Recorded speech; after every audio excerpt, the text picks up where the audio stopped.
तो चलिए स्टार्ट करते हैं। तो जैसा कि आप सबको पता ही है, मैंने आपको सब कुछ बता ही दिया है कि भाई आज की क्लास में क्या क्या आने वाला है। 5 डे का ये क्रैश कोर्स टाइप का होगा। 450 प्लस क्वेश्चन कराऊंगा और यहाँ पर आपको ये जो 450 प्लस क्वेश्चन होंगे, 450 475 जो क्वेश्चन होने वाले हैं, वो क्वेश्चन आपके पूरा व्याकरण, हिंदी का जो पूरा व्याकरण है सब कुछ, यानी कि वर्णमाला से लेकर के आपका आखिरी तक जो भी आता है, संज्ञा सर्वनाम समास, सब कुछ देखने को मिल जाएगा। तो इन 450 क्वेश्चन में आपको देखने को मिलेगा। तो आज 100 क्वेश्चन जल्दी जल्दी कवर करेंगे, तो सभी लोग जवाब देते हुए चलिएगा। तो जितने भी लोग जुड़े हैं लाइक कर देंगे वीडियो को और जवाब देते हुए चलेंगे, सबको जवाब देते हुए चलना है। क्लियर है? तो पहला क्वेश्चन देखिए आपके सामने ये रहा, और पीडीएफ आप लोग जरूर डाउनलोड कीजिएगा, पीडीएफ बहुत ज़्यादा इंपॉर्टेंट है। पहला क्वेश्चन देखिए आपके सामने ये रहा कि हिंदी वर्णमाला में वर्णों के कितने प्रकार होते हैं। चलिए सर फटाफट सभी लोग जवाब देते हुए चलेंगे। तो बात याद रखिए दोस्तों, हिंदी वर्णमाला में वर्णों के टोटल कितने प्रकार होते हैं सर? 2 प्रकार होते हैं। कितने प्रकार होते हैं दोस्तों? 2 प्रकार होते हैं। एक स्वर होता है, एक व्यंजन होता है। तो ऑप्शन नंबर जो इसका 4 है वो यहाँ पर बिल्कुल करेक्ट हो जाएगा। क्लियर दोस्तों? ऑप्शन नंबर 4, जो जितने लोग जवाब दे रहे हैं वो लोग यहाँ पर बिल्कुल करेक्ट हो जाएंगे। समझ में आ गया ना? अगला क्वेश्चन देखो आपसे यहाँ पर क्या कह रहा है, निम्न में से किस शब्द में उपसर्ग नहीं लगा है? बताइए सर, इन चारों में किस में भैया उपसर्ग नहीं लगा हुआ है? 4 ऑप्शन आपके सामने दिए गए हैं, फटाफट सभी लोग जवाब देते हुए चलेंगे। सर किस में सर उपसर्ग नहीं लगा है? सर जवाब सभी लोग देते हुए चलिए। बहुत ही अच्छा क्वेश्चन है। तो अधिशासी है, विनाश है, प्रशंसा और प्रत्याशा है। तो यहाँ पर देखा जाए प्रशंसा की अगर हम बात करते हैं, देखो प्रशंसा में आपका उपसर्ग नहीं लगा हुआ है। देखा जाए तो इसमें वी उपसर्ग लगा है, इसमें अधि लगा हुआ है, इसमें आपका प्रति लगा हुआ है। लेकिन ऑप्शन नंबर 2 की बात करते हैं दोस्तों, यहाँ पर प्रशंसा में आपका जो उपसर्ग है कोई भी उपसर्ग नहीं लगा हुआ है। तो ऑप्शन नंबर जो इसका 2 है यहाँ पर बिल्कुल करेक्ट हो जाएगा। समझ में आ गया सर? चलिए बढ़ते हैं अगले क्वेश्चन की ओर। तो देखिए क्या कह रहा है कि क्रय शब्द में कौन सा उपसर्ग लगाने से उसका अर्थ विपरीत हो जाएगा? चलिए सर फटाफट जवाब देते हुए चलेंगे। सर क्रय शब्द में ऐसा कौन सा उपसर्ग लगा देंगे कि उसका अर्थ जो है विपरीत हो जाएगा, विपरीत हो जाएगा? तो क्रय का विलोम क्या होता है सर? विक्रय होता है ना। तो बिल्कुल सही बात है सर, यहाँ पर अगर हम लोग वी लगा देंगे तो ये विक्रय बन जाएगा। तो ऑप्शन जो इसका 4 है वो यहाँ पर बिल्कुल करेक्ट हो जाएगा। समझ में आ गया दोस्तों? चलिए बढ़ते हैं अगले क्वेश्चन की ओर। तो अगला क्वेश्चन देखिए आपसे यहाँ पर क्या कह रहा है, संस्कृति का विशेषण क्या हो जाएगा? चलिए क्वेश्चन नंबर आपके यहाँ पर 4 है, फटाफट सभी लोग जवाब देते हुए चलेंगे। सर संस्कृति का विशेषण क्या हो जाएगा? सांस्कृतिक होता है, लेकिन कौन सा सांस्कृतिक? ऑप्शन नंबर 1 वाला या 2 वाला? बिल्कुल सही बात है सर, ऑप्शन नंबर जो इसका 1 वाला है यहाँ पर बिल्कुल करेक्ट हो जाएगा, सांस्कृतिक। तो जितने भी लोग जवाब दे रहे हैं ऑप्शन नंबर फर्स्ट, वो लोग यहाँ पर बिल्कुल करेक्ट हो जाएंगे। क्लियर है? चलिए बढ़ते हैं अगले क्वेश्चन की ओर। तो अगला क्वेश्चन ध्यान से देखिएगा क्या कह रहा है कि निम्नलिखित में से कौन सा शब्द व्यक्तिवाचक संज्ञा है? बताइए, बहुत ही इंपॉर्टेंट है। व्यक्तिवाचक संज्ञा सर कौन सा हो जाएगा? क्वेश्चन नंबर 5, फटाफट सभी लोग जवाब देते हुए चलेंगे सर। चलिए जवाब देखिए यहाँ पर आना शुरू हो गया। तो याद रखिएगा यहाँ पर व्यक्तिवाचक संज्ञा की बात करते हैं तो गाय है, पहाड़ है, यमुना है। तो यहाँ पर यमुना जो है दोस्तों बिल्कुल सही बात है सर, जो यमुना है ये व्यक्तिवाचक हो जाएगा। गाय, पहाड़, आम की बात करते हैं तो ये आपके जातिवाचक संज्ञा के अंतर्गत आते हैं। व्यक्तिवाचक का मतलब होता है किसी का नाम, स्पेशली नाम हो, किसी शहर का नाम हो। तो सभी लोग जवाब देते हुए चलेंगे यहाँ पर। अगला क्वेश्चन ध्यान से देखिएगा यहाँ पर क्या कह रहा है कि इनमें से एक क्रिया विशेषण कौन सा है? फटाफट बताइए सर। वह धीरे से बोलता है, क्रिया विशेषण की बात कर रहा है, यानी कि क्रिया की विशेषता किसमें बता रहा है सर? क्वेश्चन नंबर 6, फटाफट सभी लोग जवाब दीजिए सर। वह रमेश तेज धावक है, धावक है, सत्यवाड़ी सुंदर होती है। तो यहाँ पर देखा जाए तो पहला ऑप्शन देखिए ध्यान से, इस पहले ऑप्शन में यहाँ पर क्रिया की विशेषता बताई, बोलने की विशेषता बताई, धीरे से बोलता है। तो यहाँ पर पहले ऑप्शन में देखा जाए तो क्रिया की विशेषता बताई जा रही है। तो ऑप्शन नंबर जो इसका ए है वो यहाँ पर बिल्कुल करेक्ट हो जाएगा। 100 क्वेश्चन करने तो थोड़ा जल्दी जल्दी करेंगे और जल्दी जल्दी आप लोग जवाब देते हुए चलेंगे सर, क्योंकि 100 क्वेश्चन कंप्लीट करने हैं आपको।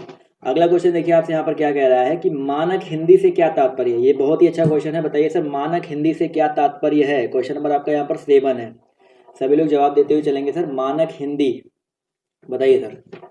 जवाब देखिए यहाँ पर आना शुरू हो गया। तो अगर हम बात करते हैं दोस्तों मानक हिंदी के बारे में, तो साहित्यिक रूप में हिंदी का स्वीकार्य रूप, पहला तो देखा जाए तो ये तात्पर्य निकल रहा है कि साहित्यिक रूप में हिंदी का स्वीकार्य रूप, और केवल लिखने पढ़ने की हिंदी मानक हिंदी नहीं होती है, साधारण बोलचाल की हिंदी मानक हिंदी। मानक मतलब एक स्टैंडर्ड और मध्यकालीन साहित्यिक पुस्तकों की हिंदी नहीं भाई। तो यहाँ पर देखा जाए तो ऑप्शन नंबर जो इसका फर्स्ट है वो यहाँ पर क्या हो जाएगा? बिल्कुल करेक्ट हो जाएगा। क्लियर है? चलो आते हैं अगले क्वेश्चन पर। देखिए बहुत ही प्यारा क्वेश्चन है कि किस वाक्य में अच्छा शब्द का प्रयोग विशेषण के रूप में हुआ है? चलिए जवाब देते हुए चलेंगे सर। हाँ, तो यहाँ पर देखा जाए तो अच्छा शब्द का प्रयोग विशेषण के रूप में किसमें हुआ है? तो देखिए यहाँ पर फटाफट जवाब दीजिए। चलिए यहाँ पर क्या हो जाएगा, तुमने अच्छा किया जो आ गए, पहला दे रहा है तुमने अच्छा किया जो आ गए, तो यहाँ पर अच्छा का प्रयोग भैया विशेषण के रूप में नहीं हुआ है। यह स्थान बहुत अच्छा है, तो यहाँ पर देखा जाए तो जी हाँ इसकी बड़ाई कर गुण बताया जा रहा है, तो यहाँ पर देखा जाए तो यह स्थान बहुत अच्छा है, तो ऑप्शन जो इसका 2 है वो यहाँ पर बिल्कुल करेक्ट हो जाएगा। क्लियर है। अगला क्वेश्चन देखिए आपसे यहाँ पर क्या कह रहा है कि कौन सा शब्द भाववाचक संज्ञा नहीं है। भाई ठंडी में आलस का लोग रास्ता ढूंढ ही लेते हैं, तो बताइए सर कौन सा शब्द भाववाचक संज्ञा नहीं है। भाववाचक सबको पता नहीं क्या होता है, मिठाई, लड़ाई, चतुराई और उतराई। तो याद रखिए क्वेश्चन नंबर 9 में जो करेक्ट आंसर आपका क्या हो जाएगा सर मिठाई की अगर हम बात करते हैं तो भाई मिठाई जो है आपका भाववाचक संज्ञा नहीं है, बिल्कुल सही बात है। मिठास आपका जो होता है भाववाचक संज्ञा होता है, तो जितने लोग ऑप्शन नंबर 1 जवाब दे रहे हैं वो लोग यहाँ पर करेक्ट हो जाएंगे, बिल्कुल सही बात है सर। मिठाई जो है आपका भाववाचक संज्ञा नहीं है, चतुराई, उतराई और लड़ाई आपका है। समझ में आ गया ना। अगला क्वेश्चन देखो आपसे यहाँ पर क्या कह रहा है कि भैया निश्चित शब्द क्रिया विशेषण के किस भेद के अंतर्गत आता है। निश्चित जो शब्द है वो क्रिया विशेषण के किस भेद के अंतर्गत आता है। निश्चित बताइए सर, प्रश्नवाचक तो होगा नहीं, हेतुबोधक या हेतुवाचक। तो याद रखिएगा दोस्तों यहाँ पर परिमाणवाचक। भाई निश्चित है ना, तो आपका क्या हो जाएगा, परिमाणवाचक हो जाएगा। तो ऑप्शन नंबर जो इसका फर्स्ट है वो यहाँ पर बिल्कुल करेक्ट हो जाएगा। क्लियर सभी को। चलिए बढ़ते हैं अगले क्वेश्चन की तरफ। तो अगला क्वेश्चन देखिए आपसे यहाँ पर क्या कह रहा है, ध्यान से देखिएगा। क्वेश्चन नंबर 11 कि अभिधेयार्थवाचक शब्दों का संबंध किससे है। बहुत ही इंपॉर्टेंट क्वेश्चन है। अभिधेयार्थवाचक शब्दों का संबंध जो है किससे है, प्रेरणात्मक से, परिमाणवाचकता से, या इन सभी से, या मूलार्थ व्यंजकता से। फटाफट सभी लोग क्वेश्चन नंबर 11 का जवाब देते हुए चलेंगे सर। अभिधेयार्थ, अभिधेयार्थ की बात कर रहा है ना, तो ये थोड़ा सा अलग चीज है, याद रखिएगा। मैं आपको समझा देता हूँ। वाक्य के मुख्य अर्थ का बोध कराने वाली शब्द शक्ति को अभिधा बोलते हैं। क्या बोलते हैं दोस्तों, अभिधा बोलते हैं। और अभिधा शक्ति से निकलने वाले अर्थ को अभिधेयार्थ बोलते हैं। इसलिए जो अभिधेयार्थ होता है, इन वाचक शब्दों का जो संबंध होता है वो मूलार्थ व्यंजकता से होता है। किससे होता है दोस्तों, मूलार्थ व्यंजकता से होता है। तो ऑप्शन नंबर जो इसका 4 है वो यहाँ पर बिल्कुल करेक्ट हो जाएगा। आते हैं अगले क्वेश्चन पर। तो देखिए क्या कह रहा है, वर्णानुसार काल से उत्पन्न भेद इंगित कीजिए। वर्णानुसार यानी कि वर्ड के अकॉर्डिंग काल से उत्पन्न भेद को आप सभी को इंगित करना है वर्ड के अकॉर्डिंग। प्लुत, उदात्त, अनुनासिक या अनुदात्त। चलिए बहुत ही इंपॉर्टेंट क्वेश्चन है, वर्ड के अकॉर्डिंग बताना है। देखिए प्लुत आपका मात्रा के हिसाब से होता है, समझ में आ गया ना। तो प्लुत स्वरों का एक प्रकार होता है जिन स्वरों में उच्चारण हवा और नाक से निकलता है। तो यहाँ पर देखिए वर्ड के अकॉर्डिंग याद रखिएगा, यहाँ पर जो अनुदात्त है ये करेक्ट हो जाएगा। ये बहुत ही इंपॉर्टेंट क्वेश्चन है। थोड़े से कठिन क्वेश्चन भी है, थोड़े से सरल क्वेश्चन भी है, बट याद रखिएगा यहाँ पर जो ऑप्शन नंबर इसका 4 है वो यहाँ पर बिल्कुल करेक्ट हो जाएगा। क्लियर है। वर्णानुसार जो काल से उत्पन्न भेद होते हैं वो आपके अनुदात्त होते हैं। अगला क्वेश्चन देखिए आपसे यहाँ पर क्या कह रहा है कि हिंदी में जो कृत प्रत्यय है उनकी संख्या कितनी है। ये बहुत इंपॉर्टेंट क्वेश्चन है। हिंदी में कृत प्रत्ययों की संख्या आप सभी को बतानी है कितनी है। 13। फटाफट सभी लोग जवाब दीजिए सर। कृत प्रत्यय क्या होता है सर, वे जो शब्दों के अंत में जुड़ करके उनमें परिवर्तन ला देते हैं वो प्रत्यय कहलाते हैं, और क्रिया के अंत में जुड़ के कृत प्रत्यय होता है। फटाफट बताइए सर इनकी संख्या कितनी है। 3, 30 है, 50 है, 28 है या 40 है। तो याद रखिए दोस्तों यहाँ पर जो 28 वाला ऑप्शन है वो बिल्कुल करेक्ट हो जाएगा। तो हिंदी में जो कृत प्रत्यय होते हैं उनकी संख्या टोटल कितनी होती है, 28 होती है। जैसे अक, इन, आन, आई, इत, इत्र, इक, दान, बहुत सारे ऐसे होते हैं। तो यहाँ पर ऑप्शन जो इसका 2 है वो यहाँ पर बिल्कुल करेक्ट हो जाएगा। समझ में आ गया सर। चलिए आते हैं अगले क्वेश्चन पर। तो देखिए क्या कह रहा है, मैं खाना खा चुका हूँ। 2 ही ऑप्शन दिए गए हैं तो आप आसानी से जवाब दे सकते हो। इसमें भूतकालिक भेद कौन सा है, बताइए सर। मैं खाना खा चुका हूँ, इस वाक्य में भूतकालिक भेद इंगित करना। तो बहुत ही आसान सा है, पूर्ण भूतकाल, बिल्कुल सही बात है सर। तो यहाँ पर ऑप्शन जो इसका 2 है वो यहाँ पर बिल्कुल करेक्ट हो जाएगा। आते हैं अगले क्वेश्चन पर। तो अगला क्वेश्चन देखिए आपसे यहाँ पर क्या कह रहा है, ध्यान से देखिएगा कि भैया वृत्त धातु में ये अगर प्रत्यय लग जाए और मूल प्रत्यय लग जाए तो शब्द का क्या रूप होगा, बताइए सर। बहुत ही इंपॉर्टेंट क्वेश्चन है। वृत्त धातु में ये अगर प्रत्यय लग जाए तो शब्द रूप क्या हो जाएगा। क्वेश्चन नंबर 15 सभी लोग जवाब देते हुए चलेंगे। मूल, ये देखिए क्वेश्चन देखने से लग रहा है कि आपका कोई भी ऑप्शन नहीं होगा, बट यहाँ पर याद रखिए दोस्तों, अगर वृत्त धातु में अगर ये प्रत्यय लगा देते हैं तो आपका व्रंत बन जाता है। क्या बन जाता है दोस्तों, आपका व्रंत बन जाता है। तो यहाँ पर ऑप्शन नंबर जो इसका 3 है वो करेक्ट होगा। एक वाला करेक्ट नहीं होगा सर, ऑप्शन नंबर 3 व्री वाला नहीं होगा, व्रा होगा। क्लियर है। कुछ लोग यहाँ पर व्री कर दे रहे हैं, बट यहाँ पर अगर ये प्रत्यय लगाएंगे तो ये वाला बनेगा। तो ऑप्शन नंबर जो इसका 3 है वो यहाँ पर बिल्कुल करेक्ट हो जाएगा। चलिए दोस्तों आते हैं अगले क्वेश्चन की तरफ। तो अगला क्वेश्चन देखिए क्या कह रहा है कि कृष्ण ने गाना गाया, इस वाक्य में कारक कौन सा है। कृष्ण ने गाना गाया, इस वाक्य में कारक बताना आप सभी को। फटाफट सभी लोग जवाब देते हुए चलेंगे सर। कृष्ण ने गाना गाया, कारक क्या हो जाएगा सर यहाँ पर, बिल्कुल सही बात है सर, यहाँ पर कर्ता कारक हो जाएगा, कृष्ण ने गाना गाया, तो बिल्कुल सही बात है सर। यहाँ पर जितने भी लोग जवाब दे रहे हैं ऑप्शन नंबर 4 वो लोग यहाँ पर बिल्कुल करेक्ट हो जाएंगे। अगला क्वेश्चन देखिए आपसे यहाँ पर क्या कह रहा है कि स्वतंत्र सत्ता धारण न करने वाले शब्द क्या कहलाते हैं। स्वतंत्र सत्ता धारण न करने वाले शब्द जो है क्या कहलाते हैं, रूढ़, यौगिक या योग रूढ़ या इनमें से कोई नहीं। फटाफट बताइए सर। तो याद रखिए दोस्तों, स्वतंत्र सत्ता धारण करने की बात हो रही है ना, तो भैया रचना के आधार पर आपके जो शब्द होते हैं 3 प्रकार के होते हैं, एक आपका रूढ़ होता है, एक आपका यौगिक होता है, एक आपका योग रूढ़ होता है। तो याद रखिएगा जो यहाँ पर कह रहा है स्वतंत्र सत्ता धारण ना करने वाले शब्द, तो यहाँ पर जो स्वतंत्र सत्ता धारण नहीं करते यानी कि स्वतंत्र नहीं होते, तो यहाँ आई होप यहाँ पर देखा जाए तो यहाँ पर रूढ़ शब्द या योग रूढ़ या यौगिक कौन सा हो जाएगा। क्वेश्चन पढ़िए, स्वतंत्र सत्ता धारण न करने वाले शब्द क्या कहलाते हैं, यानी कि ऐसे शब्द जो स्वतंत्र सत्ता धारण नहीं करते हैं। अब रूढ़ शब्द तो स्वतंत्र होते हैं, नाक स्वतंत्र है, योग रूढ़ में भी देखा जाए तो और यौगिक में देखा जाए तो इन दोनों में से कोई एक होगा। कुछ लोग एक जवाब दे रहे हैं, बट यहाँ पर आई होप ऑप्शन जो इसका 3 वो ज़्यादा करेक्ट होगा, क्योंकि यौगिक रूप, यौगिक का मतलब क्या होता है कि वो 2 या 2 से अधिक शब्दों से मिलकर के बनते हैं और उनका जो होता है अगर दोनों मिलकर के अपना अर्थ न करके दूसरे कर दिखाते थे। यहाँ पर देखा जाए तो स्वतंत्र सत्ता ना धारण करने वाले जो शब्द हो जाएंगे आपके यौगिक हो जाएंगे। तो ऑप्शन जो इसका 3 है वो यहाँ पर हिसाब से करेक्ट हो जाएगा। परिभाषा को थोड़ा ध्यान से पढ़ना आप सभी को। अगला क्वेश्चन देखिए क्या कह रहा है कि भैया पत्र में, देखिए पत्र से संबंधित क्वेश्चन है कि पत्र में अपने से बड़े के लिए संबोधन शब्द कौन सा हो जाएगा। क्वेश्चन नंबर 18 फटाफट जवाब दीजिए सर। पत्र में अपने बड़े से बड़े के लिए संबोधन के लिए शब्द क्या हो जाएगा, बताइए सर। फटाफट सभी लोग जवाब देते हुए चलेंगे सर, क्या हो जाएगा करेक्ट आंसर बताइए। अगर हम बात करते हैं पत्र में, अगर हमको अपने बड़े की बात कर रहा है तो यहाँ पर क्या हो जाएगा, श्रद्धेय, चिरंजीवी, आयुष्मान। तो याद रखिए दोस्तों श्रद्धेय, बिल्कुल सही बात है।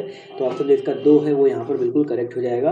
अगला क्वेश्चन देखिए क्या कह रहा है, जल्दी जल्दी करते हैं अब, कि पत्र में अपरिचितों को संबोधित करने के लिए उपयुक्त शब्द क्या हो जाएगा। पत्र में अपरिचितों को संबोधित करने के लिए उपयुक्त शब्द क्या हो जाएगा, फटाफट सभी लोग जवाब देते चलिए। तो यहाँ पर श्रीमान, अपरिचित हो ना, तो यहाँ पर याद रखिएगा अपरिचितों के लिए जब हम लोग सब संबोधित करते हैं तो प्रिय महोदय या श्रीमान इन दोनों में से कोई एक लगाते हैं, बट यहाँ पर प्रिय महोदय जो है करेक्ट हो जाएगा। कुछ लोग श्रीमान बोल रहे हैं बट यहाँ पर प्रिय महोदय शब्द का संबोधन करते हैं। क्लियर है। आदरणीय माता पिता के लिए किया जाता है और श्रीमान जो है किया जाता है अपने से बड़े जिनको हम लोग अच्छे से जानते हैं, श्रीमान। अगला क्वेश्चन देखिए आपसे यहाँ पर क्या कह रहा है कि इस चिन्ह का नाम बताइए।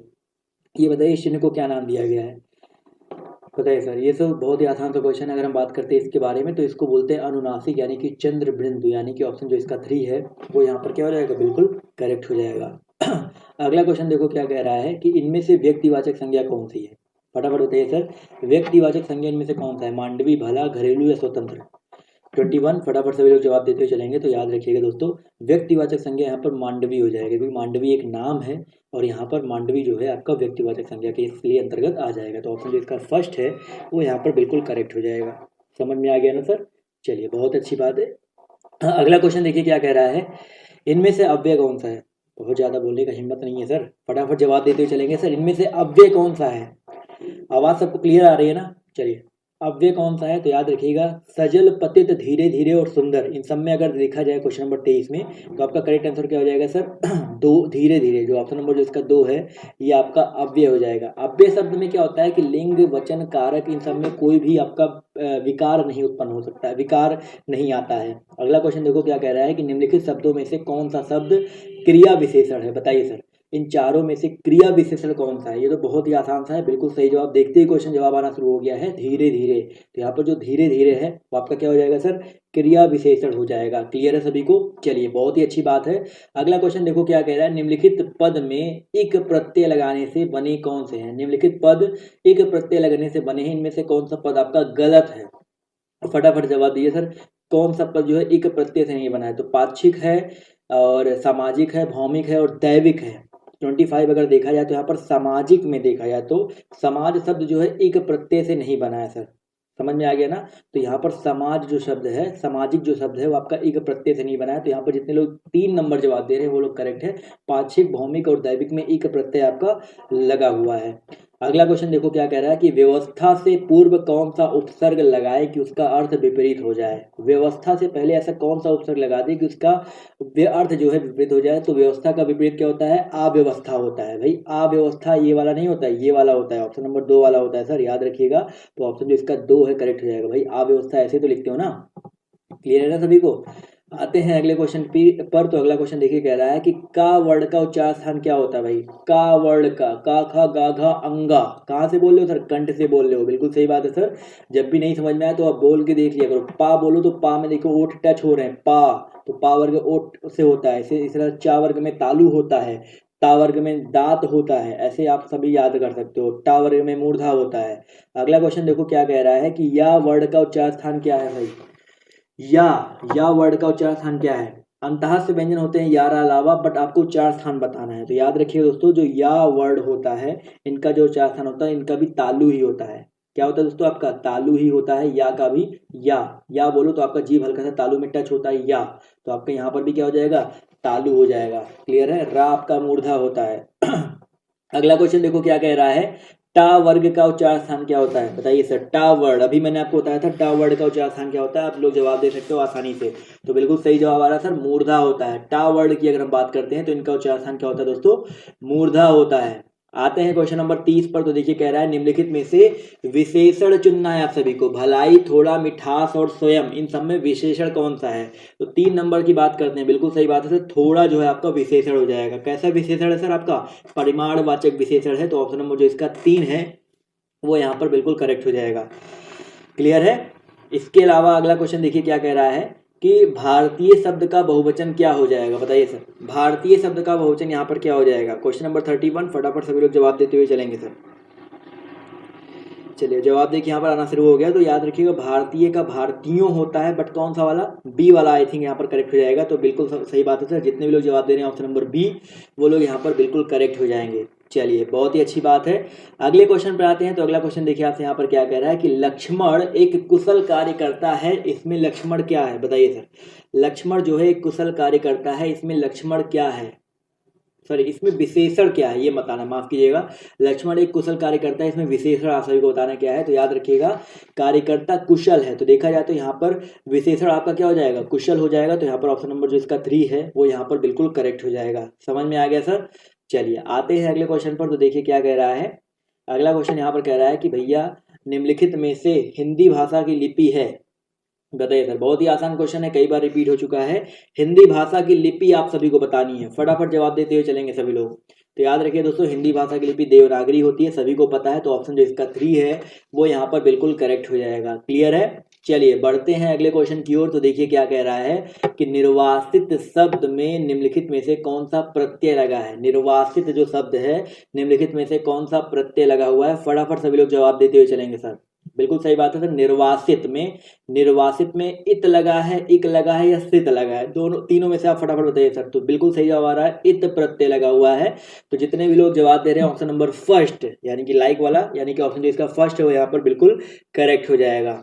क्लियर है। और सित प्रत्यय नहीं लगा है सर। सित प्रत्यय से, सित वाली बात तो कोई प्रत्यय ही नहीं है। इक तो प्रत्यय है, इक से दैविक बनता है, और आपका भी ने आपको बताया था, बहुत सारे बताए थे वो आपके बनते हैं। अगला क्वेश्चन देखिए आपसे यहाँ पर क्या कह रहा है कि निम्न में से कौन सा वर्ड तालव्य और नासिक्य है बताइए। तालव्य भी है और नासिक्य भी है। बहुत ही फटाफट जवाब देते हुए चलेंगे सर। चा छा जा झा इया, तो देखा जाए तो जो इया होता है, याद रखिएगा इया जो वर्ड होता है वो आपका तालव्य भी होता है और आपका नासिक्य भी होता है। तो बिल्कुल सही बात है। तो जितने भी लोग जवाब दे रहे हैं ऑप्शन नंबर फर्स्ट, वो लोग यहाँ पर बिल्कुल करेक्ट हो जाएंगे। अगला क्वेश्चन देखो क्या कह रहा है कि निम्न में से रूढ़ शब्द कौन सा है। रूढ़ शब्द यानी कि स्वतंत्र शब्द है, उसका कोई तोड़ नहीं है, उसको आप और कोई शब्द नहीं बना सकते। तो रूढ़ शब्द कौन सा हो जाएगा सर यहाँ पर। बिल्कुल सही जवाब आ रहा है सर 36, यानी कि ऑप्शन नंबर इसका जो 4 है करेक्ट हो जाएगा, लोटा। ये जो आपका देशज में भी आता है और आपका एक रूढ़ शब्द भी है। और दूध वाला, लंबोदर, घुड़साल की अगर हम बात करते हैं तो दूध वाला और घुड़साल आपका यौगिक है, और लंबोदर की अगर हम बात करते हैं तो वो आपका योग रूढ़ हो जाएगा। क्लियर है। अगला क्वेश्चन देखो क्या कह रहा है कि निम्नलिखित में से जातिवाचक संज्ञा कौन सा है बताइए सर। कैलाश, काशी, गंगा और नदी, जातिवाचक का मतलब क्या होता है, किसी जाति को लोग करे। तो यहाँ पर देखा जाए तो कैलाश, गंगा और काशी ये आपके व्यक्तिवाचक है, लेकिन हम बात करते हैं नदी के बारे में तो ये आपका क्या हो जाएगा, जातिवाचक हो जाएगा। अगला क्वेश्चन देखो क्या कह रहा है कि किसी वर्ग के प्रथम अक्षर से परे यदि कोई अनुनासिक वर्ड हो तो प्रथम वर्ड के स्थान पर उस वर्ग का कौन सा वर्ड हो जाता है सर। फटाफट सभी लोग जवाब देते हुए चलेंगे। क्वेश्चन नंबर आपका यहाँ पर कौन सा है, 38 है। बताइए सर 38 का करेक्ट आंसर क्या हो जाएगा सर, माफ कीजिएगा। चलिए जवाब देखिए यहाँ पर आना शुरू हो गया है। तो याद रखिए दोस्तों 38 की अगर हम बात करते हैं, किसी वर्ग के प्रथम अक्षर से परे यदि कोई अनुनासिक वर्ण हो तो प्रथम वर्ण के स्थान पर उस वर्ग का कौन सा वर्ण हो जाएगा? तो यहाँ पर अनुनासिक ही हो जाएगा सर, 4 नहीं होगा सर, अनुनासिक ही होता है। तो यहाँ पर ऑप्शन नंबर जो इसका 2 है वो यहाँ पर बिल्कुल करेक्ट हो जाएगा। क्लियर है? चलिए, निरानुनासिक दिया गया है। तो निरानुनासिक भैया क्या होता है? वे स्वर होते हैं जिनके उच्चारण में हवा मुंह से निकलती है, जैसे आ, बड़ा आ, ई। क्लियर है? संयुक्ताक्षर तो आप सभी को पता ही पता है। आते हैं अगले क्वेश्चन की तरफ। तो अगला क्वेश्चन देखिए आपसे यहाँ पर क्या कह रहा है, ध्यान से देखिएगा कि निम्नलिखित में से संयुक्त व्यंजन कौन कौन से? बताइए सर, संयुक्त व्यंजन आप सभी को बताना है कौन कौन से हैं। या, रा, ला, वा। तो यहाँ पर आप सभी को बताना है संयुक्त व्यंजन कौन कौन से हैं। तो यहाँ पर देखा जाए तो छा, त्रिक, ज्ञा, बिल्कुल सही बात है। छा, त्रिक, ज्ञा, ये जो होते हैं आपके संयुक्त व्यंजन होते हैं। का और खट्टी सा, ता और आधा रा, और जा और या से मिलकर बनता है। अगला क्वेश्चन देखो आपसे यहाँ पर क्या कह रहा है, निम्नलिखित में से कौन अंतःस्थ वर्ण का उदाहरण है? बताइए सभी लोग, अंतःस्थ वर्ण का उदाहरण कौन सा है? 4 ऑप्शन दिए गए हैं, फटाफट सभी लोग जवाब देते हुए चलेंगे। यहाँ पर अंतःस्थ वर्ण कौन सा है? क्वेश्चन नंबर आपके यहाँ पर 40 है, जवाब दीजिए सभी लोग। तो याद रखिए दोस्तों, अगर हम 40 की बात करते हैं तो 40 का जो करेक्ट आंसर आपका क्या हो जाएगा? दंत तालव्य जो आपका वा है, ये आपका वैसे भी या, रा, ला और वा ये आपके अंतःस्थ वर्ण होते हैं। तो यहाँ पर जो वा है आ रहा है, वैसे भी आपका एक दंत तालव्य, ये भी याद रखिए। दो चीजें याद रखिएगा। अगला क्वेश्चन देखो क्या कह रहा है कि हिंदी में किन 2 वर्णों के द्विस्पृष्ट और मूर्धन्य के दो उच्चारण होते हैं? बताइए सर, हिंदी में किन 2 वर्णों के द्विस्पृष्ट और मूर्धन्य के दो उच्चारण होते हैं? 41, फटाफट जवाब दीजिए सर, बहुत ही इंपॉर्टेंट क्वेश्चन है। तो याद रखिएगा, द्विस्पृष्ट की बात करते हैं तो याद रखिएगा द्विस्पृष्ट आपके ढा और ड़ा, किसके भैया? ढा और ड़ा के होते हैं। तो ऑप्शन नंबर जो इसका 3rd वाला है वो यहाँ पर बिल्कुल करेक्ट हो जाएगा। समझ में आ गया सर? चलिए अगले क्वेश्चन पर आते हैं। तो अगला क्वेश्चन देखिए आपसे यहाँ पर क्या कह रहा है, कौन से दीर्घ स्वर हिंदी में नहीं है? बताइए, कौन से दीर्घ स्वर आपके हिंदी में नहीं है? फटाफट सभी लोग जवाब देते हुए चलेंगे। 42 का जवाब बताइए क्या हो जाएगा? तो यहाँ पर देखा जाए ए है, री है, शू है, री है। तो यहाँ पर अगर देखा जाए तो दीर्घ स्वर की बात हो रहा है ना, तो यहाँ पर हिंदी में कौन सा स्वर नहीं है? तो यहाँ पर देखा जाए तो 42 में देखा जाए तो आपका जो ऑप्शन नंबर इसका यहाँ पर सू नहीं, ये आपका ये सा ही है, सा और री। तो दोनों ऑप्शन, ये दोनों जो है आपके हिंदी में नहीं है। तो ऑप्शन जो इसका 4 है, दीर्घ स्वर की बात हो रही है ना, तो यहाँ पर ऑप्शन जो इसका 4 है, दोनों यहाँ पर नहीं हो जाएगा। क्लियर है दोस्तों? ये री जो होता है आपका हर्ष स्वर के अंतर्गत आता है, इसलिए आपका दीर्घ स्वर में नहीं हो जाएगा। क्लियर है? चलिए आते हैं अगले क्वेश्चन पर। तो अगला क्वेश्चन देखिए आपसे यहाँ पर क्या कह रहा है, हल शब्द किसके लिए प्रयोग किया जाता है? हल शब्द बताइए सर, जो हल शब्द है वो किसके लिए प्रयोग किया जाता है? हलंत जिसको बोलते हैं, हलंत किसके लिए प्रयोग किया जाता है? तो यहाँ पर हलंत तो ऑप्शन में ही है, तो ऑप्शन जो इसका 2 है वो यहाँ पर बिल्कुल करेक्ट हो जाएगा। हलंत के लिए हल शब्द का प्रयोग किया जाता है। चलिए आते हैं अगले क्वेश्चन पर। तो अगला क्वेश्चन देखिए आपसे यहाँ पर क्या कह रहा है, ध्यान से देखिएगा कि भैया निम्न में से विस्मयादि बोधक शब्द कौन सा है? बताइए, निम्न में से विस्मयादि बोधक शब्द फटाफट बताइए सर, कौन सा हो जाएगा? कौन सा नहीं है यहाँ पर, ये होना चाहिए था। आई होप क्लियर है। यहाँ पर क्वेश्चन है कौन सा शब्द नहीं है, यहाँ पर कौन सा नहीं है बताइए सर। अब तो मैंने क्लियर कर दिया ना, तो बिल्कुल सही बात है। यहाँ पर जो किंतु है ये आपका विस्मयादि बोधक शब्द नहीं है। क्लियर है? तो ऑप्शन जो इसका 4 है वो यहाँ पर बिल्कुल करेक्ट हो जाएगा। समझ में आ गया ना? चलिए आते हैं अगले क्वेश्चन पर। तो अगला क्वेश्चन देखिए आपसे यहाँ पर क्या कह रहा है कि निम्नलिखित वर्णों में से कौन सा वर्ण मूर्धन्य है? फटाफट बताइए सर, मूर्धन्य, अभी मैंने आपको बताया था मूर्धन्य कौन सा होता है। 45 सभी लोग जवाब देते हुए चलेंगे सभी लोग। याद रखिए दोस्तों, 45 का जो करेक्ट आंसर है आपका क्या हो जाएगा सर? ऑप्शन नंबर 3 हो जाएगा, टा। जो टा है ये आपका मूर्धन्य के अंतर्गत आता है, तो ऑप्शन 3 यहाँ पर बिल्कुल करेक्ट हो जाएगा। अगला क्वेश्चन देखो क्या कह रहा है, निम्नलिखित में से वाक्य में अव्यय कौन सा है? देखिए, आ, बा, सा, दा दिया गया, ओह कितना बुखार और मेरे नन्हे को, इन चारों बताना आपको अव्यय कौन सा है। 46 फटाफट सभी लोग जवाब देते हुए चलेंगे सर। तो भाई देखा जाए तो यहाँ पर ओह जो है, ऑप्शन नंबर इसका फर्स्ट की बात करते हैं तो ये आपका एक अव्यय है। क्या है दोस्तों? आपका एक अव्यय है। तो ऑप्शन नंबर जो इसका ए है वो यहाँ पर बिल्कुल करेक्ट हो जाएगा। ओह जो है यहाँ पर क्या हो जाएगा? अव्यय हो जाएगा। क्लियर है? आते हैं दोस्तों अगले क्वेश्चन पर। तो देखिए क्या कह रहा है कि निम्नलिखित शब्दों में से बताइए कि किस शब्द में उपसर्ग एवं संधि दोनों है। बताइए, किस शब्द में उपसर्ग भी है और आपकी संधि दोनों है? फटाफट सभी लोग जवाब देते हुए चलेंगे। क्वेश्चन नंबर आपका यहाँ पर कौन सा है सर? फर्स्ट 47 है। देखा जाए यहाँ पर अभीष्ट है, अभिनय है, और यहाँ पर अभिमत है और अभिनव है, तो इन सब में देखा जाए 47 में तो अभीष्ट, देखो अभी प्लस ईस्ट, अभी प्लस ईस्ट, अभी में छोटा ही लगेगा, माफ कीजिएगा, अभी प्लस ईस्ट, ये मिलकर बना हुआ है। क्लियर है। तो यहाँ पर देखा जाए तो ये स्वर संधि भी है और यहाँ पर उपसर्ग भी अभी लगा हुआ है, तो यहाँ पर पहला जो ऑप्शन है ये बिल्कुल करेक्ट रहेगा, और सब में संधि है ही नहीं। क्लियर है, सिर्फ उपसर्ग उपसर्ग है।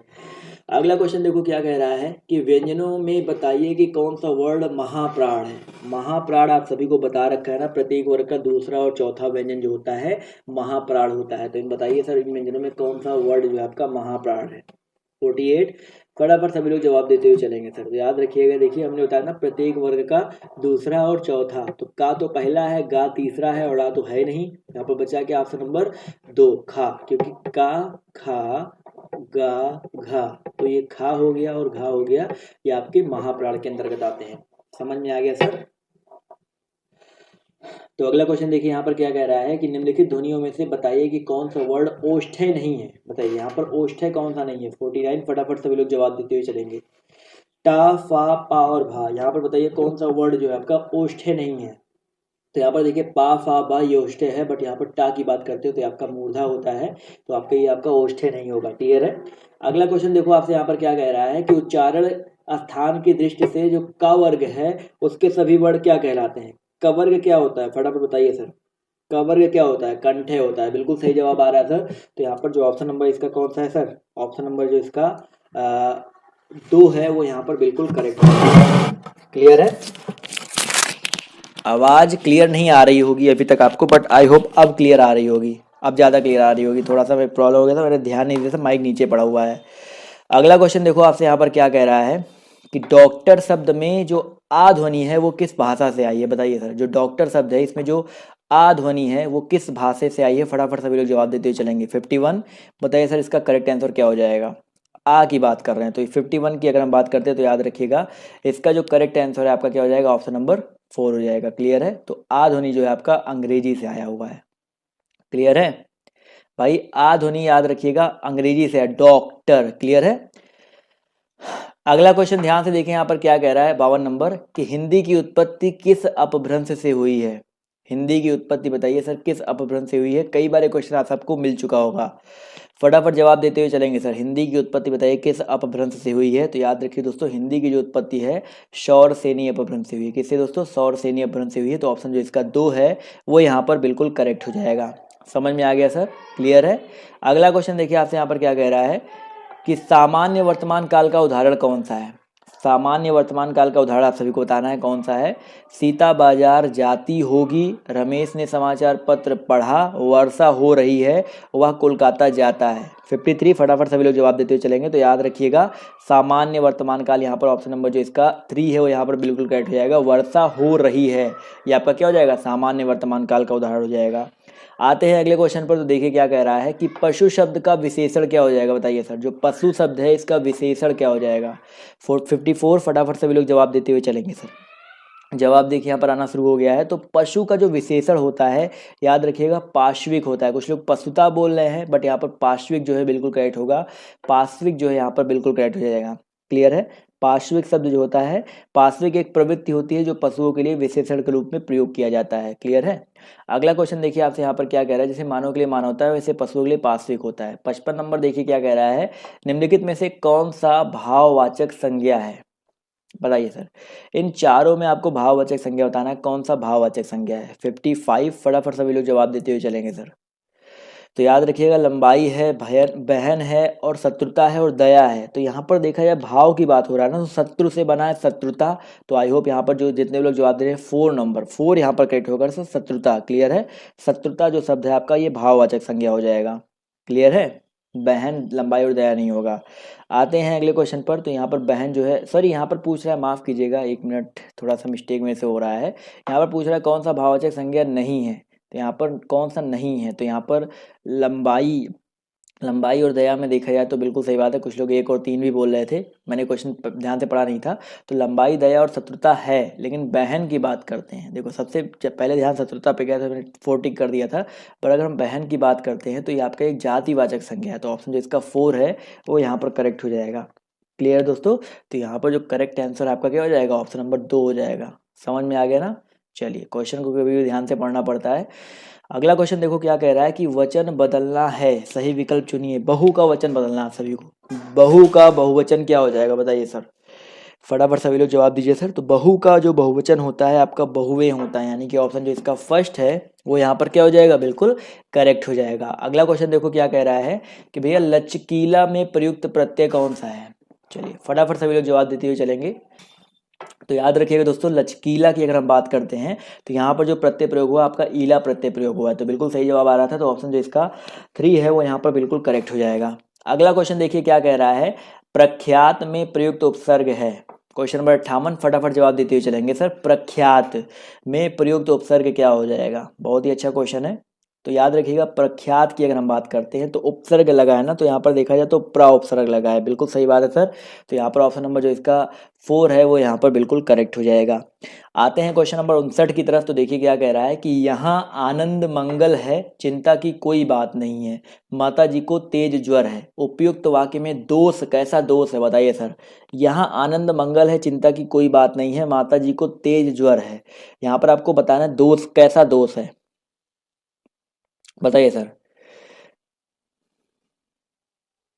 चलिए, अब देखा जाए तो यहाँ पर देखा जाए तो आपको पक्ष दोष हो जाएगा। ऑप्शन नंबर जिसका 3 है करेक्ट होगा। क्यों सर, पक्ष दोष का मतलब क्या होता है ये समझ लो। पक्ष दोष का मतलब होता है कि आपको क्वेश्चन में जो आपको कथन दिया गया है वो कंफ्यूजिंग है। कंफ्यूजिंग मतलब यहाँ आनंद मंगल है, चिंता की कोई बात नहीं, यानी कि आनंद मंगल है, चिंता की कोई बात नहीं। अब कंफ्यूजिंग है, माता जी को तेज ज्वर है, तो क्वेश्चन जो है कंफ्यूज कर दिया, और जो कथन जो है कंफ्यूज कर दिया गया है।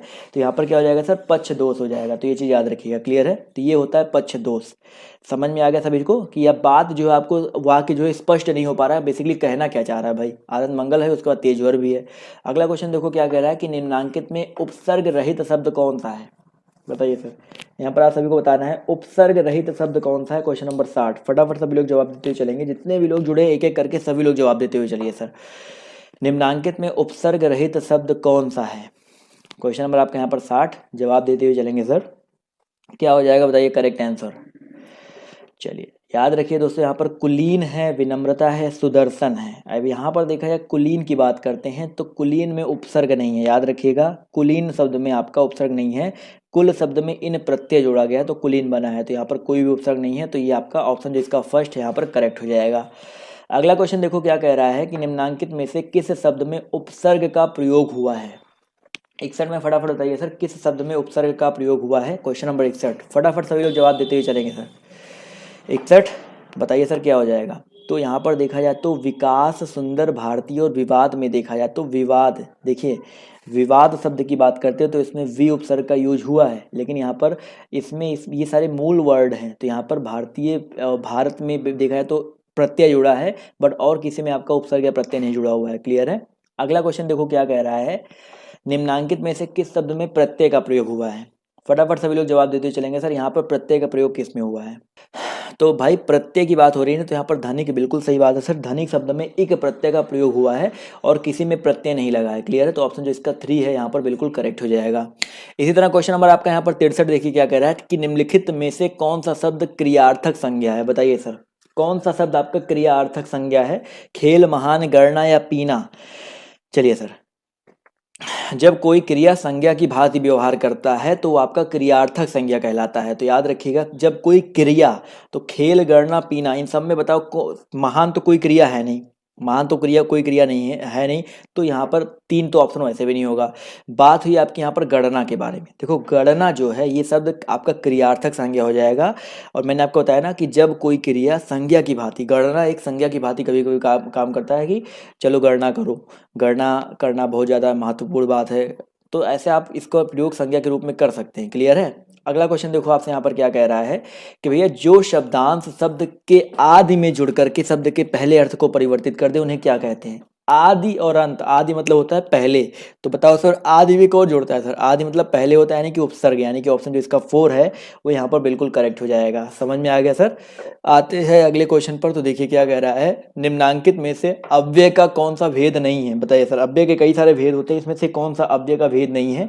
फटाफट सभी लोग जवाब दीजिएगा। अव्यय के 4 भेद होते हैं, मैं आपको बता दे रहा हूँ। एक आपका समुच्चय बोधक होता है, एक क्रिया विशेषण अव्यय होता है, एक आपका संबंध बोधक होता है, एक आपका विस्मयादि बोधक होता है।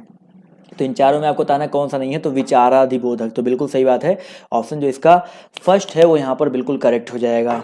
अगला क्वेश्चन देखिए आपसे यहाँ पर क्या कह रहा है। विस्मयादिबोधक को भावादिबोधक भी कहते हैं, तो ये मत सोचिएगा सर दो वाला ऑप्शन हमने नहीं बोला था।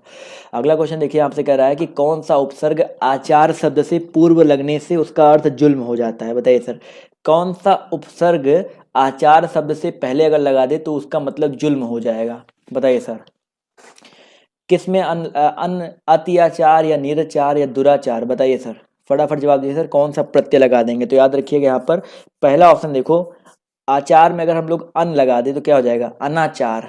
तो अनाचार का मतलब क्या होता है सर, जुल्म होता है। तो ऑप्शन जो इसका फर्स्ट है करेक्ट हो जाएगा। अत्याचार अत्याचार होता है, अत्याचार निराचार और दुराचार ये अलग चीज है, बट यहाँ पर अनाचार का जो एग्जैक्ट मीनिंग होता है वो आपका जुल्म होता है। क्लियर है।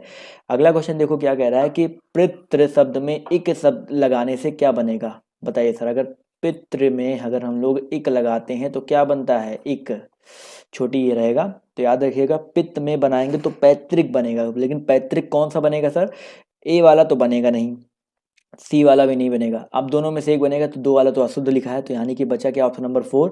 तो ऑप्शन जो इसका 4 है वो यहाँ पर क्या हो जाएगा, बिल्कुल करेक्ट हो जाएगा, पैतृक। बिल्कुल सही बात है। आते हैं अगले क्वेश्चन पर। तो देखिए क्या कह रहा है कि निम्नांकित में से कौन सा शब्द कृदंत प्रत्यय से बना है। बताइए सर, कृदंत प्रत्यय से कौन सा बना हुआ है। 68, फटाफट सभी लोग जवाब देते हुए चलेंगे सर। 68 बताइए सर, करेक्ट आंसर क्या हो जाएगा, बताइए सभी लोग। तो याद रखिए कृपालु है, दुधारू है, बिकाऊ है और रंगीला है। तो 68 में याद रखिएगा दोस्तों, यहाँ पर बिकाऊ जो है करेक्ट हो जाएगा, ये आपका कृदंत प्रत्यय से बना है। क्लियर है। तो यहाँ पर जितने भी लोग जवाब दे रहे हैं ऑप्शन नंबर 3 वो लोग यहाँ पर करेक्ट हो जाएंगे। इसके अलावा कृपालु, दुधारू और रंगीला जो है आपके तद्धित प्रत्यय हैं। देखो, एक कृदंत प्रत्यय होता है, एक आपका तद्धित प्रत्यय होता है। तो यहाँ पर बिकाऊ आपका कृदंत है और तीनों आपके तद्धित हो जाएंगे। अगला क्वेश्चन देखो क्या कह रहा है कि निम्नांकित में से कौन सा शब्द प्रत्यय युक्त है। बताइए सर, कौन सा शब्द आपका यहाँ पर प्रत्यय युक्त हो जाएगा। बताइए फटाफट सभी लोग जवाब दीजिए सर, प्रत्यय किसमें है, सजीव, कुरूप, पराजय और मलिन।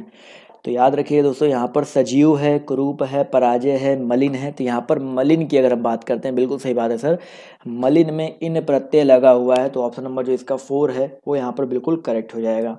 अगला क्वेश्चन देखो क्या कह रहा है कि हिंदी वर्णमाला में अयोग वह वर्ण कौन से हैं। बताइए सर, निम्नलिखित वर्णमाला में अयोग वह वर्ण कौन से हैं। अयोग व मैंने आपको बताया था ना कौन से होते हैं, आहा और अंगा होता है।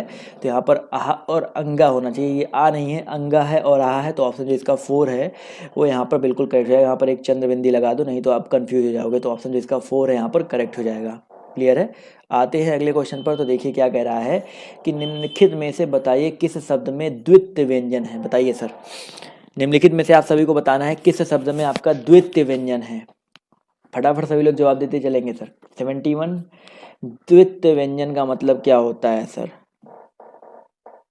देखिए सर, द्वितीय व्यंजन यहाँ पर है दिल्ली में, देखो ला और ला दो बार आ गया है, तो बिल्कुल सही बात है सर। तो यहाँ पर जो दिल्ली वाला वर्ड है यहाँ पर द्वितीय व्यंजन हो जाएगा। तो ऑप्शन नंबर जो इसका बी है यहाँ पर बिल्कुल करेक्ट हो जाएगा। अगला क्वेश्चन देखो क्या कह रहा है कि ए और ए वर्ड क्या कहलाते हैं।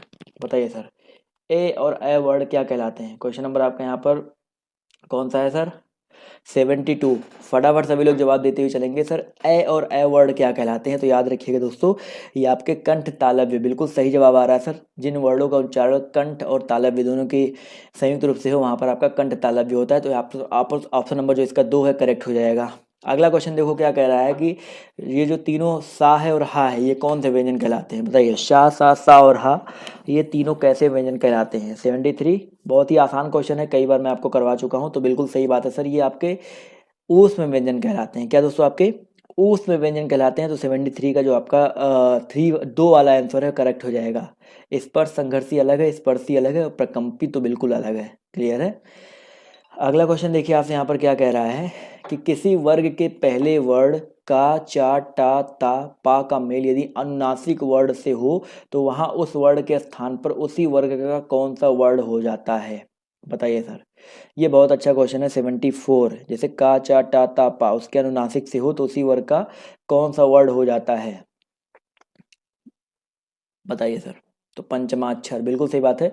इसको वैसे भी पंचमाक्षर बोला जाता है। तो यहाँ पर जो आपका ऑप्शन नंबर 4 है पंचम, वो यहाँ पर बिल्कुल करेक्ट हो जाएगा, पंचमाक्षर। तो यहाँ पर जितने भी लोग जवाब दे रहे हैं ऑप्शन नंबर 4 या पंचम बोल रहे हैं या 5 बोल रहे हैं, वो लोग यहाँ पर बिल्कुल करेक्ट हो जाएंगे।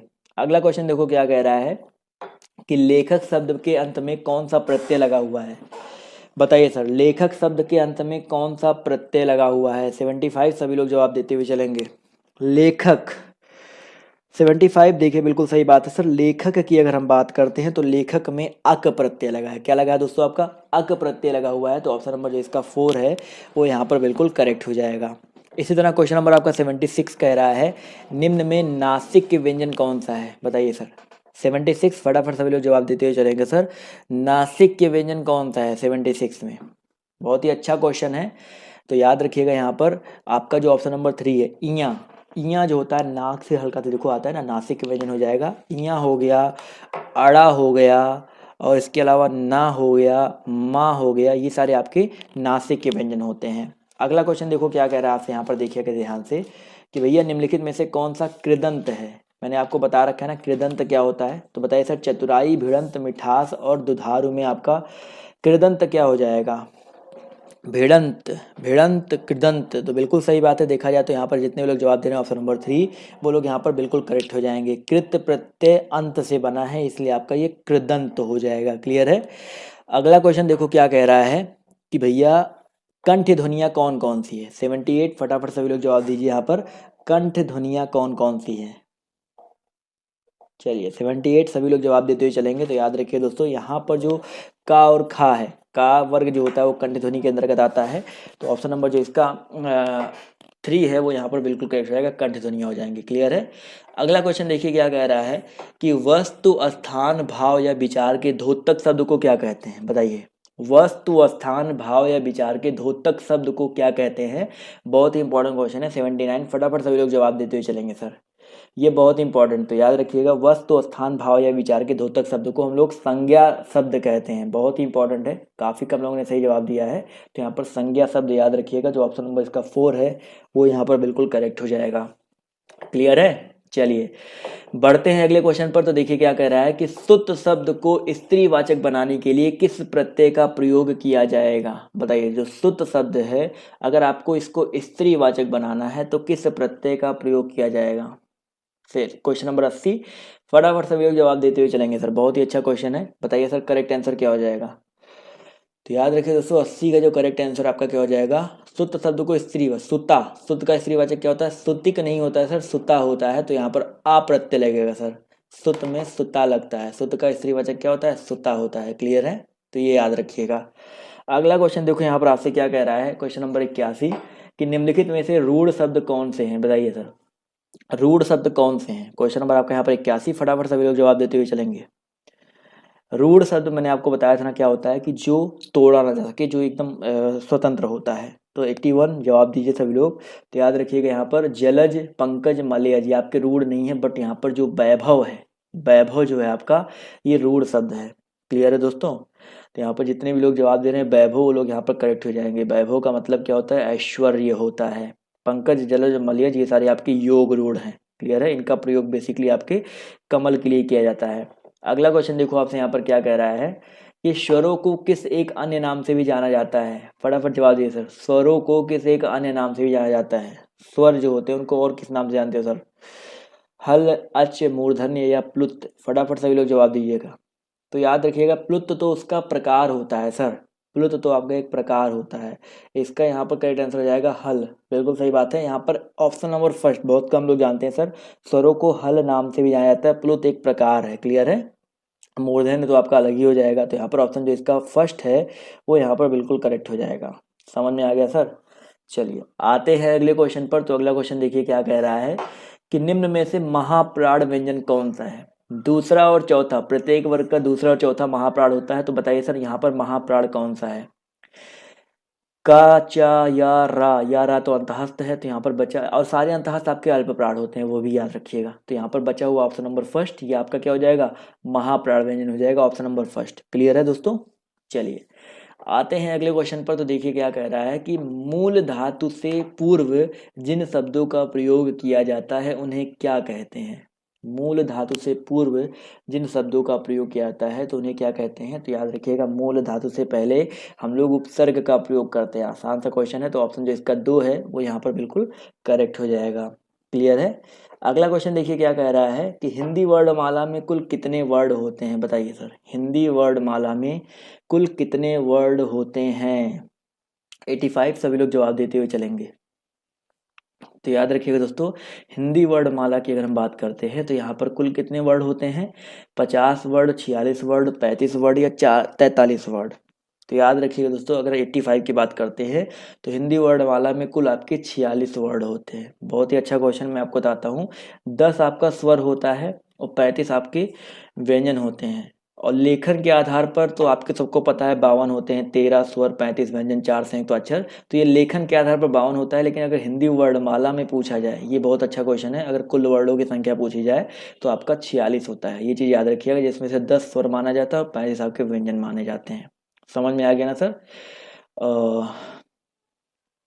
11 स्वर, माफ कीजिएगा, 11 स्वर, 35 व्यंजन। तो यहाँ पर ऑप्शन जो इसका फर्स्ट है यहाँ पर बिल्कुल करेक्ट हो जाएगा। क्लियर है? चलिए आते हैं अगले क्वेश्चन पर। तो अगला क्वेश्चन देखिए क्या कह रहा है कि स्थान के आधार पर बताइए कि मूर्धन्य व्यंजन कौन कौन से हैं। स्थान के आधार पर आप सभी को बताना है मूर्धन्य व्यंजन कौन कौन से हैं। बताइए सर, फटाफट सभी लोग जवाब देते हुए चलेंगे। सब उच्चारण करके देख लो, मूर्धन्य के अंदर कौन कौन आ जाएगा सर? ऑप्शन नंबर 4 जवाब आ रहा है, तो बिल्कुल सही बात है सर। टा वर्ग होता है कब का? टा, ठा, डाढ़ा, आड़ा। इसके अलावा यहाँ पर री जो होता है ये भी आपका मूर्धन्य होता है। जो आपका ये खट्टी सा होता है ये भी आपका मूर्धन्य होता है। तो ये चीज़ें याद रखिएगा, टा, ठा, टा वर्ग, री और सा, ये आपके मूर्धन्य व्यंजन के अंतर्गत आते हैं। जा और झा ये तालव्य होता है। और गा और घा ये आपका गा, घा कंठ होता है। पा और फा आपका ओष्ठ्य होता है। अगला क्वेश्चन देखो क्या कह रहा है कि निम्नांकित में से बताइए कि, यहाँ पर ये की है कि नवीन विकसित ध्वनियाँ कौन कौन सी है। निम्नांकित में से आपको बताना है कि नवीन विकसित ध्वनियाँ कौन कौन सी है। 4 ऑप्शन दिए गए हैं, शा, सा, उ और उ, ए और औ और खा और गा। नवीन विकसित की बात कर रहा है ना, तो ये बहुत इंपॉर्टेंट है, याद रखिएगा। नवीन विकसित की अगर हम बात करते हैं तो यहाँ पर जो ये 2 शा हैं ये नवीन विकसित होते हैं। कुछ ही लोग इसका जवाब दिए हैं, बट यहाँ पर ऑप्शन नंबर जो इसका फर्स्ट है वो यहाँ पर करेक्ट हो जाएगा। ये इसके अलावा और जो सब दिए हैं पहले से ही विकसित हैं। क्लियर है? बहुत इंपॉर्टेंट है, याद रखिएगा। अगला क्वेश्चन देखो क्या कह रहा है कि स्त्रीत्व शब्द में कौन सी संज्ञा है। बताइए सर, स्त्रीत्व शब्द में कौन सी संज्ञा है? फटाफट सभी लोग जवाब देते हुए चलेंगे सर। क्वेश्चन नंबर 88, बताइए सर इसका करेक्ट आंसर क्या हो जाएगा। स्त्रीत्व जो शब्द है इसमें कौन सी संज्ञा है? 88, फटाफट सभी लोग जवाब दीजिए सर। तो याद रखिएगा दोस्तों, स्त्रीत्व शब्द की बात करते हो तो इसमें आपका जातिवाचक, भाववाचक, द्रव्यवाचक और व्यक्तिवाचक, इन सब में आपका जो आपका भाववाचक है वो करेक्ट हो जाएगा। स्त्रीत्व शब्द में आपका भाववाचक संज्ञा है। सॉरी, स्त्रीत्व की बात कर रहे हैं ना, तो हाँ भाववाचक संज्ञा हो जाएगा। स्त्री शब्द से आपका ये बना है। क्लियर है? अगला क्वेश्चन देखो क्या कह रहा है कि प्रत्युत्पन्नमति शब्द में कौन सा उपसर्ग है। बताइए सर, प्रत्युत्पन्नमति में कौन सा उपसर्ग है? प्रत्यु है, प्रा है या प्रति है? फटाफट बताइए सर। तो बिल्कुल सही बात है सर, प्रत्युत्पन्नमति की अगर हम बात करते हैं तो यहाँ पर आपका प्रति उपसर्ग का प्रयोग किया गया है। किसका दोस्तों? प्रति उपसर्ग का यूज किया गया है। तो ऑप्शन नंबर जो इसका 2 है वो यहाँ पर क्या हो जाएगा? बिल्कुल करेक्ट हो जाएगा। समझ में आ गया सर? चलिए एक एक लाइक करते हुए चलिएगा अगर आपको समझ में आ रहा है। तो पीडीएफ आप सभी को पता है कहाँ से डाउनलोड करना है, तो पीडीएफ तो जरूर डाउनलोड कर लीजिएगा। अगला क्वेश्चन देखिए क्या कह रहा है कि हिंदी वर्णमाला में मूल स्वर कितने हैं। हिंदी वर्णमाला में बताइए आपको मूल स्वर कितने हैं। क्वेश्चन नंबर 90, फटाफट सभी लोग जवाब देते हुए चलेंगे सर। तो हिंदी वर्णमाला में मूल स्वर बताइए कितने हैं? 6, 4, 7 या 2? बताइए सर। तो भाई कुल स्वर तो आपके 13 होते हैं, बट मूल स्वर आपके टोटल 4 होते हैं। कितने होते हैं दोस्तों? आपके 4 होते हैं। आ, ई, उ और री, ये आपके 4 मूल स्वर होते हैं। तो याद रखिएगा, तो ऑप्शन जो इसका 3 है वो यहाँ पर बिल्कुल करेक्ट हो जाएगा। क्लियर है? समझ में आ गया ना? बहुत इंपॉर्टेंट है। अगला क्वेश्चन देखो क्या कह रहा है कि निम्नलिखित में से रूढ़ शब्द कौन सा हो जाएगा। बताइए सर, इन चारों में आपका रूढ़ शब्द कौन सा है? पशु, समतल, विद्यालय या वचनालय? तो यहाँ पर जवाब बिल्कुल सही आ रहा है सर। पशु जो है आपका रूढ़ शब्द है, जबकि विद्यालय आपका वचन हो गया और वचनालय और समतल जो आपका यौगिक शब्द होते हैं। चलिए आते हैं अगले क्वेश्चन पर। तो देखिए क्या कह रहा है कि जो धातु या शब्द के अंत में जोड़ा जाता है उसे क्या कहते हैं। बताइए, जो धातु या शब्द के अंत में जोड़ा जाता है उसे क्या कहते हैं? फटाफट सभी लोग जवाब देते हुए चलेंगे सर। क्वेश्चन नंबर आपका यहाँ पर 92 है, तो याद रखिएगा अंत में आपका प्रत्यय जोड़ा जाता है। क्लियर है? तो ऑप्शन जो इसका 2 है वो यहाँ पर बिल्कुल करेक्ट हो जाएगा। अगला क्वेश्चन देखो क्या कह रहा है कि अनुज शब्द को स्त्रीवाचक बनाने के लिए किस प्रत्यय का प्रयोग करेंगे? अनुज का स्त्रीवाचक क्या होता है बताइए सर। अनुज का स्त्रीवाचक अगर आपको पता है तो आप लोग कभी गलती नहीं करोगे। चलिए फटाफट जवाब दिए सभी लोग। तो 93 जवाब देखिए आना शुरू हो गया। तो छोटा भाई और अनुज का स्त्रीवाचक हो जाएगा अनुजा। तो बिल्कुल सही बात है। तो ऑप्शन जो इसका 2 है वो यहाँ पर बिल्कुल करेक्ट हो जाएगा। क्लियर है? आते हैं अगले क्वेश्चन पर।